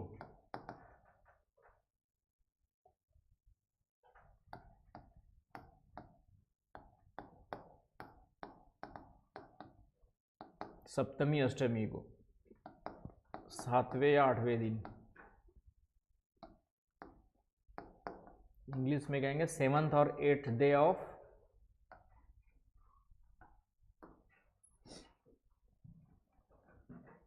Full moon and new moon, है ना। न्यू फुल कृष्ण पक्ष इसको कहेंगे जब क्या बोलते हैं पूर्णिमा के बाद अंधेरा होने स्टार्ट हो जाएगा, उसको क्या बोलेंगे हम लोग?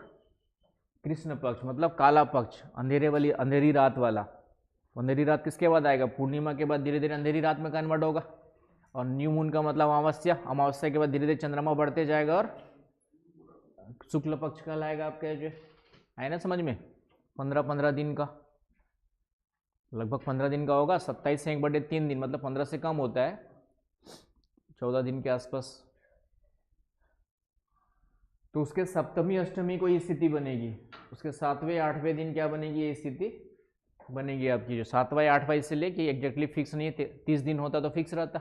27 एंड 1/3 है, इसीलिए 7वें 8वें दिन बनेगी। आया समझ में? नहीं आया? तो पहले तो याद रखना है कि क्वेश्चन यही आएगा दीर्घ ज्वार कब आता है? तो ये अमावस्या पूर्णिमा को आता है।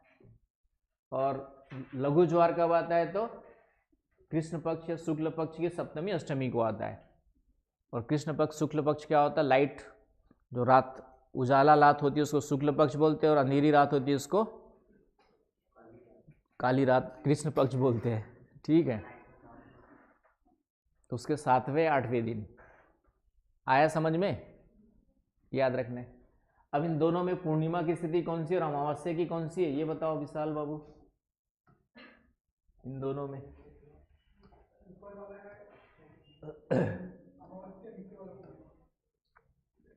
ये है अमावस्या, ये है पूर्णिमा। बताओ भाई, सही बोल रहा है? इसके हिसाब से ये अमावस्या, नीचे वाली पूर्णिमा, ये बोला ना। बताओ मिताली।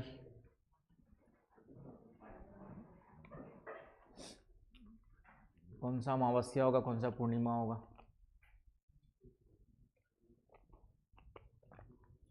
पूर्णिमा में चंद्रमा पूरा दिखता है, और अमावस्या में चंद्रमा बस दिखना स्टार्ट होता है ना, इस टाइप से थोड़ा सा, है कि नहीं?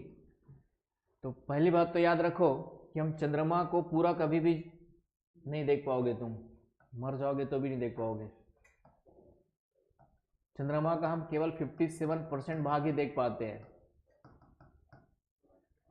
है ना। कितनी भी कोशिश कर लो नहीं देख पाओगे। हाँ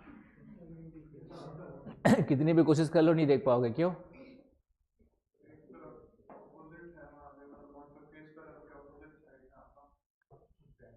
वो तो है, लेकिन उसका कारण ये है कि जितने समय में आपका चंद्रमा पृथ्वी का एक चक्कर लगाता है, उतने ही समय में अपने अक्ष पे भी एक घूर्णन कर लेता है। समझ रहे हो? तो उसका घूर्णन टाइम और रिवॉल्विंग टाइम दोनों सेम है। रिवॉल्विंग टाइम एंड घूर्णन टाइम दोनों क्या है इसका जो है सेम है। मतलब मान लेते हैं आप यहाँ पे खड़े हो, कहाँ पे खड़े हो? यहाँ पे खड़े हो, ठीक है। ये आदित्य है, ठीक है। अब देखो तुम अभी चंद्रमा का कौन सा भाग देख रहे हो? ये वाला नहीं, ये विजिबल है आपके लिए दृश्य। ये कभी भी आपके लिए दृश्य नहीं रहेगा, हमेशा इनविजिबल रहेगा, अदृश्य रहेगा। क्यों? पृथ्वी अपने अक्ष पे घूर्णन कर रही हो तो है ही है, चंद्रमा भी घूर्णन कर रहा है, तो आप इसी भाग को देख रहे हो। जब तक फिर से पृथ्वी चंद्रमा घूम करके आपके सामने आएगा, ये चंद्रमा एक राउंड फिर से अपने अक्ष पे लगा चुका होगा। समझ पा रहे हो कि अभी आप इसको ही देख रहे हो, जब तक ये चंद्रमा यदि स्थिर होता तब तो आप दूसरा भाग देखना स्टार्ट कर देते, क्योंकि पृथ्वी पे आप घूम रहे हो। लेकिन जब तक चंद्रमा घूम रहा है तब तक अपने अक्ष पे भी घूमते जा रहे हो, है ना। यहाँ पर आप इस तरीके से इस वाले भाग को देख रहे हो, जब तक ये चंद्रमा ऐसे घूम रहा है उसके साथ साथ अपने अक्ष पे भी घूम रहा है, तो यहाँ तक जब आएगा फिर से वही वाला भाग आपके सामने आ जाएगा, तो इधर वाला भाग कभी भी आप नहीं देख पाओगे। तो इसका कारण क्या है आपका कि हम चंद्रमा का केवल 57% भाग ही देख पाते हैं, हमारे लिए विजिबल है। उधर वाला भाग, पीछे वाला भाग कभी भी विजिबल नहीं होता है। कारण एक लाइन लिख लीजिएगा कि चंद्रमा का परिक्रमण और परिभ्रमण समय दोनों सेम है। परिक्रमण समय रिवॉल्विंग टाइम और परिभ्रमण समय रिवॉल्विंग रोटेशनल टाइम, दोनों क्या है आपका इक्वल है। आया समझ में?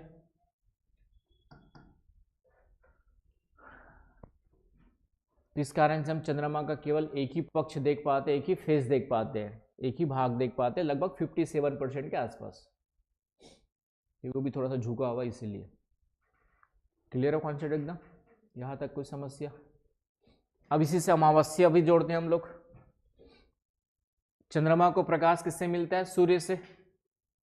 चंद्रमा को प्रकाश किससे मिलता है आपका? सूर्य से मिलता है। चंद्रमा का खुद का प्रकाश नहीं, पृथ्वी का भी नहीं है। ये सूर्य हो गया। अब सूर्य का प्रकाश ये वाले भाग में पड़ रहा है, तो ये वाला भाग आपका लाइट वाला हो गया, प्रकाश वाला हो गया। इधर सूर्य का प्रकाश नहीं है, तो इस स्थिति में अर्थ इधर है, बीच में मून है और इधर आपका सूर्य है। तो इस स्थिति में यहाँ पे प्रकाश नहीं पड़ रहा है, तो ये कौन सी स्थिति हो गई आपकी? अमावस्या की स्थिति हो गई। मतलब पृथ्वी के एक ही और दोनों है, तो ये कौन सी स्थिति हो गई आपकी? अमावस्या। क्योंकि इधर प्रकाश ये वाला भाग हमें दिखाई दे रहा है, लेकिन यहाँ पे लाइट नहीं, तो अब ये भी दिखाई नहीं देगा। तो ये वाला भाग कौन सा हो गया? हमारी अमावस्या वाली भाग स्थिति हो गई। तो पहली वाली स्थिति कौन सी हो गई आपकी? अमावस्या। तो जब पृथ्वी के एक ही और दोनों होते हैं तो वह कौन सा हो गया? अमावस्या हो गया। आया समझ में?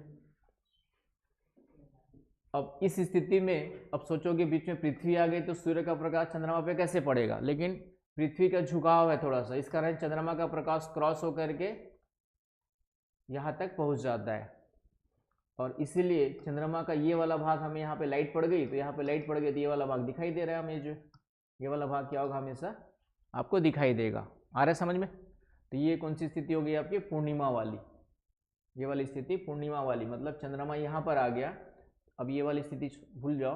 तो भले पृथ्वी बीच में है, तो कई लोग सोचते हैं ना कि पृथ्वी बीच में है तो सूर्य का प्रकाश चंद्रमा पे नहीं पड़ेगा, तो ये अमावस्या होगी सोचते हैं। वो सूर्य ग्रहण चंद्र ग्रहण के लागू होगा, लेकिन दोनों का जो एंगल है उसमें थोड़ा सा अंतर है, झुकाव का। तो सूर्य का प्रकाश क्या होता है? क्रॉस करके, पृथ्वी को क्रॉस करके चंद्रमा पे पड़ जाता है, और इस तरीके से ये वाला भाग हमें लाइट वाला होता है, दिखाई देता है। और ये कौन सी स्थिति हो गई हमारी? पूर्णिमा वाली स्थिति हो गई। आया समझ में? तो ये ध्यान में रखना है।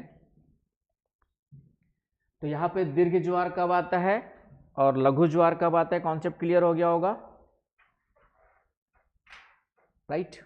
क्यों आता है वो भी क्लियर हो गया होगा। तो यहाँ तक कोई समस्या किसी को? तो ये क्वेश्चन आया भी होगा प्रीलिम्स वगैरह में, मेंस वगैरह में देख लेना, क्वेश्चन लेके आओगे तो पता चलेगा। तो आज के लिए इतना काफ़ी मेरे ख्याल से, आगे की चीज़ें कल समझेंगे। तो ये समझ में आ गया अच्छे से? समझने वाला है। अभी जितना आसान लग रहा है उतना एग्जाम में आसान लगेगा नहीं, वहाँ पे दिमाग गोल गोल घूमेगा। कुछ तो बताया था सर ने, लेकिन एग्जैक्टली याद नहीं आएगा। तो कॉन्सेप्ट क्लियर रखना है, डायग्राम को माइंड में पहले रखना है। पृथ्वी के एक ही और दोनों हैं, वो तो रटने वाली बात हो गई। तो क्या होगा? अमावस्या होगा। लेकिन अमावस्या क्यों होगा, उसके पीछे कॉन्सेप्ट क्या है कि सूर्य के प्रकाश कहाँ पड़ रहे? इधर पड़ रहे, इधर पड़ ही नहीं रहे, वो भाग हमें दिखाई नहीं देगा, इसलिए अमावस्या हो गया। फिर बीच में पृथ्वी आ जाती है, इधर चंद्रमा आ जाता है। तो कॉमन सेंस तो कहता है कि पृथ्वी बीच में, तो सूर्य का प्रकाश रोक लेगी, चंद्रमा दिखाई नहीं देगा, तो हम अमावस्या किसको बना लेंगे? इसको बना लेते हैं। लेकिन ऐसा नहीं होता। पृथ्वी भले बीच में है, सूर्य का आकार बड़ा है, पहली बात तो पृथ्वी से भी बड़ा है, तो सूर्य का प्रकाश आराम से क्रॉस करके चंद्रमा तक पहुंच जाता है, और ये वाली स्थिति कौन सी हो गई हमारी, पूर्णिमा की। तो वियुति वाली स्थिति हो गई पूर्णिमा की ना, वियुति वाली स्थिति कौन सी हो गई आपकी, पूर्णिमा की, और युति वाली स्थिति हो गई आपकी जो है अमावस्या की। आया समझ में, कंजक्शन है ना, अपोजिशन, अपोजिशन वाली स्थिति हो गई आपकी पूर्णिमा की। ये कॉन्सेप्ट माइंड में रखना है, रट करके सोचोगे तो वहाँ पे फिर पूर्णिमा चंद्रमा हो जाएगा और चंद्रमा अमावस्या हो जाएगा और अमावस्या पूर्णिमा हो जाएगी। तो ये आपका कॉन्सेप्ट याद रखना है। बाकी टाइप्स कल पढ़ेंगे क्योंकि अभी समझाऊंगा तो फिर ठीक है। कितने लोग का क्रिसमस डे है भाई? सबका, वैसे तो सबका है, secular, we are living in secular country, फिर भी स्पेशली क्रिसमस मनाने वाले क्रिश्चियनिटी रिलीजन वाले कौन कौन है? कर लो, घबराओ मत, कोई नहीं है। लोग क्रिसमस डे की छुट्टी कैंसिल,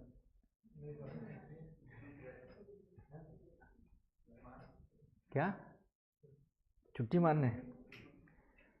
ठीक है, चलिए। क्रिसमस डे 25 को है।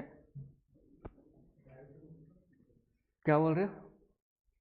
छुट्टी इसलिए रहेगी कि हम लोग नहीं रहेंगे।